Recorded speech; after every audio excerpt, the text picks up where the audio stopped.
Hai sahabat, bertemu lagi di channel Perjalanan Karina. Kali ini saya berada di Balai Saka, tempat saya di Kecamatan Kayangan, Kabupaten Lombok Utara. Sahabat, di tempat ini saya nyaris kehilangan nyawa ketika terjadi gempa bumi berkekuatan 7 skala Richter yang meluluh lantakkan seluruh Kabupaten Lombok Utara. Di tempat di belakang saya inilah saya nyaris tertimpa reruntuhan dari villa yang baru saja selesai saya bangun, runtuh karena kekuatan gempa. Karena kemurahan Tuhan, maka saya masih ada. Dan kemudian di sebelah sana, itu tempat di mana saya mengumpulkan masyarakat lebih dari 1.800 jiwa di dalam satu shelter yang saya dirikan, untuk bersama-sama melewati hari-hari pasca gempa sambil memulihkan trauma yang kami derita saat itu. Nah sahabat, malam setelah gempa, suasananya sangat mencekam karena masyarakat mencari tempat perlindungan ke yang lebih tinggi, ketakutan akan terjadi tsunami. Saya pribadi sempat ikut lari. Namun akhirnya saya kembali ke tempat saya dan menemukan tempat saya ini, villa yang saya bangun, porak-poranda dan luluh lantak juga. Tanah kosong di sebelah villa saya ini, keesokan paginya saya dapati ratusan warga berada dalam pengungsian di sebelah tanah saya itu.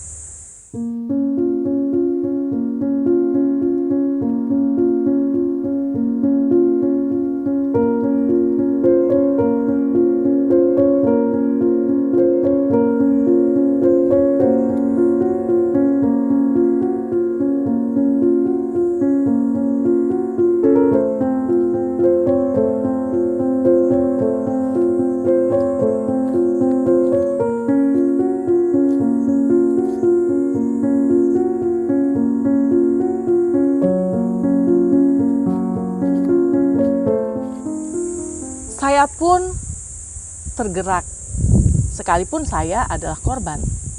Menyaksikan masyarakat yang tidak memiliki apa-apa, dalam kondisi kecemasan, ketakutan yang luar biasa, sebagai pekerja sosial yang aktif di dunia kemanusiaan, yang terbiasa dengan suasana disaster. Meski baru kali ini saya menghadapi dan mengalaminya sendiri juga sebagai korban, dan saat itu saya juga terluka dan sangat trauma, tapi saya harus bangkit dan membantu warga. Paginya saya kumpulkan warga dan kami mulai menata kampung pengungsian. Hal pertama yang saya lakukan adalah membangun dan membuat MCK. Kemudian mendirikan tenda-tenda dan saya menghubungi sahabat teman yang ada di luar Pulau Lombok untuk ikut membantu kondisi warga di tempat ini. Nah, pada saat itu saya mengelola satu posko pengungsian di Kayangan 1 yang kurang lebih hampir 2.000 jiwa ada di sana. Saya melakukan pendampingan terhadap anak-anak, terhadap orang tua yang juga mengalami trauma yang luar biasa. Karena pada saat itu ratusan jiwa menjadi korban dari gempa yang melanda Pulau Lombok, khususnya di Lombok Utara. Nah, salah satu anak yang ada saat itu yang aktif membantu saya adalah Pandu. Halo Pandu. Hai. Iya, Pandu masih inget nggak waktu itu sama Momi kita mengelola shelter ya? Masih. Dan Pandu waktu itu nggak bisa sekolah. Pandu waktu gempa itu terjadi, Pandu ada di mana? Di posko 1. Ya itu posko 1 kan setelah pasca Ya. gempa. Waktu gempanya? Waktu gempa Pandu lagi di rumah, baru selesai makan.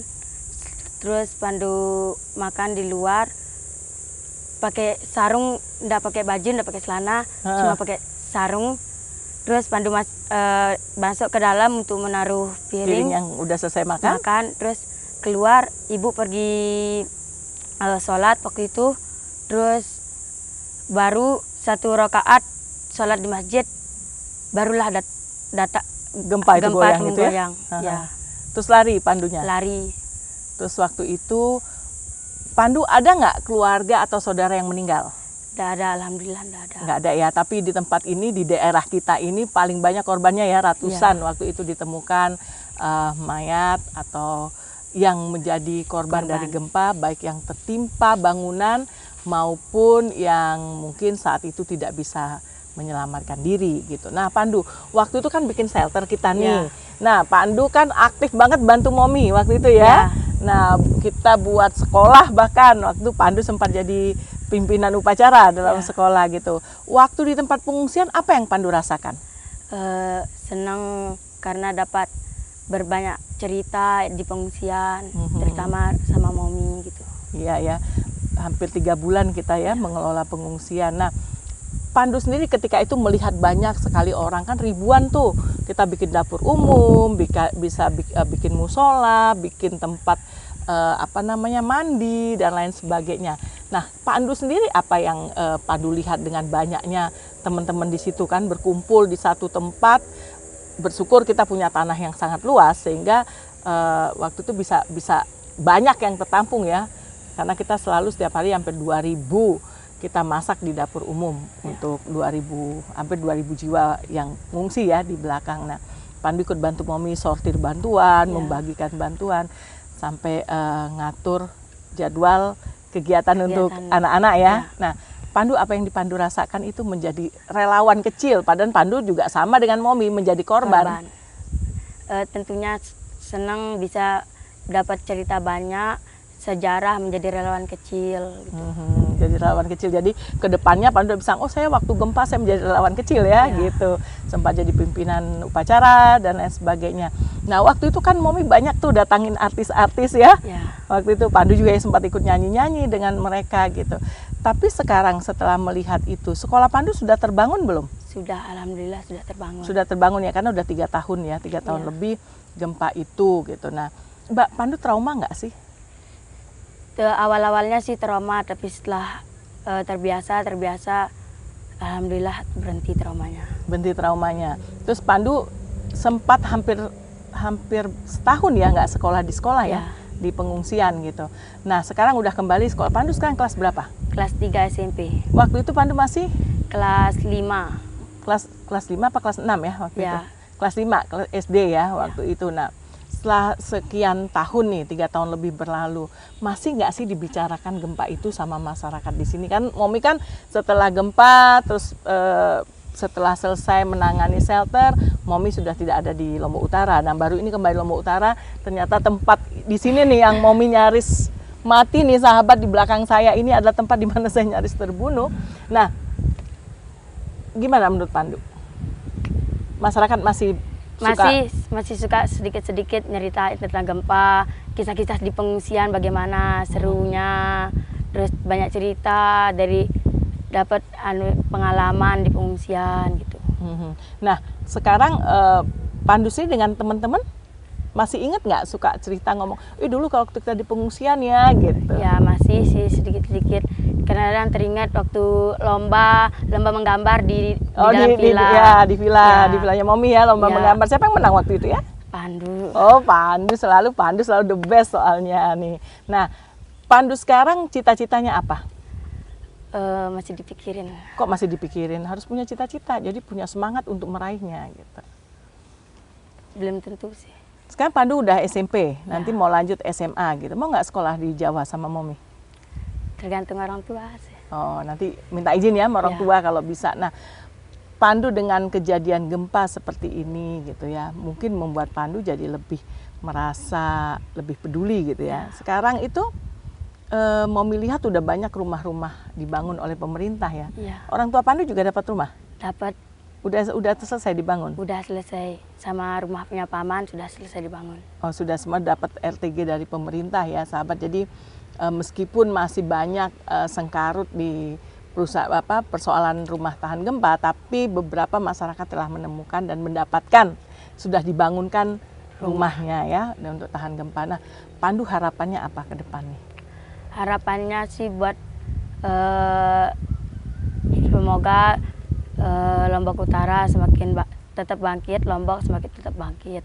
Tetap bangkit ya, walaupun pernah terperosok di kondisi yang sangat pahit ya ketika Ya. kita harus kehilangan banyak warga, terus kita juga mengalami gempa seperti Momi hancur lebur ya, villa baru dibangun langsung hancur. Tapi ya itulah mungkin ujian yang harus kita terima sebagai umat manusia, bahwa Allah punya rencana yang Layak. pasti indah buat kita gitu. Nah, Pandu, Mami senang ya Pandu ada, nanti Pandu juga bisa menceritakan bahwa Pandu ini adalah seorang relawan kecil ketika itu gitu, karena Pandu sangat membantu Momi khususnya untuk menangani anak-anak, sementara Momi menangani pengungsi-pengungsi yang lain ya, karena kan kita harus mengelola dapur umum dan lain-lain. Dan Momi sangat senang karena warga pun ikut terlibat langsung pada waktu itu. Nah, Pandu, Momi mau punya hadiah buat Pandu. Pandu hobinya apa? Main basket, kadang-kadang sama main badminton. Oh, Pandu ini hobi main basket. Momi dulu atlet basket. Nah, hari ini Momi mau kasih hadiah buat Pandu setelah 3 tahun. Karena waktu pengungsian itu, Pandu banyak membantu Momi ya untuk ngatur anak-anak. Karena waktu itu Pandu meskipun masih SD kelas 5, tapi jiwa pemimpinnya luar biasa. Untuk Pandu, Momi punya sesuatu yang semoga nanti Pandu bisa pakai saat bermain basket. Amin. Nah, ini ya buat Pandu. Coba ini buat Pandu untuk Kasih. dibuka dulu. Kamu suka apa enggak? Gitu.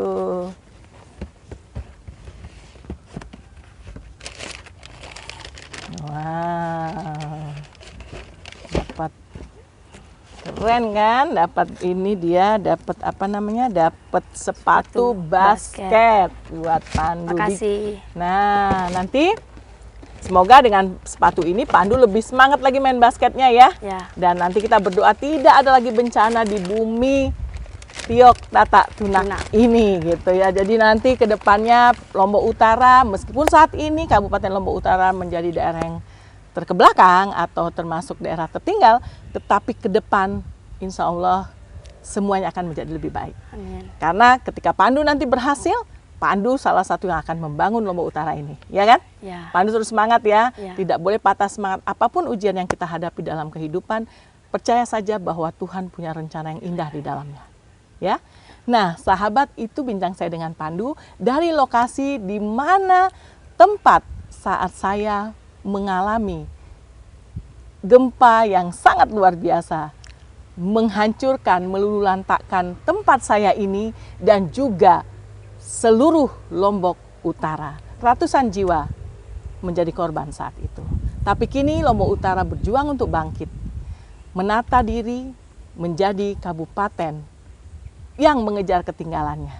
Sehingga kelak Kabupaten Lombok Utara bisa menjadi kabupaten yang membuat setiap warganya bangga menjadi bagian dari Lombok Utara. Nah, sahabat, itu bincang saya dengan Pandu dari tempat di mana saya nyaris kehilangan nyawa ketika gempa terjadi pada tanggal 5 Agustus tahun 2018 yang lalu. Masih banyak cerita lain yang ingin saya bagikan kepada sahabat. Masih penasaran kan? Ikuti terus perjalanan Karina setiap hari Selasa dan Jumat pukul 8 malam. Don't forget to like, comment, and subscribe. Bye! Buat Momi, makasih sepatunya bagus sekali. Semoga murah rezeki, sehat selalu, panjang umur.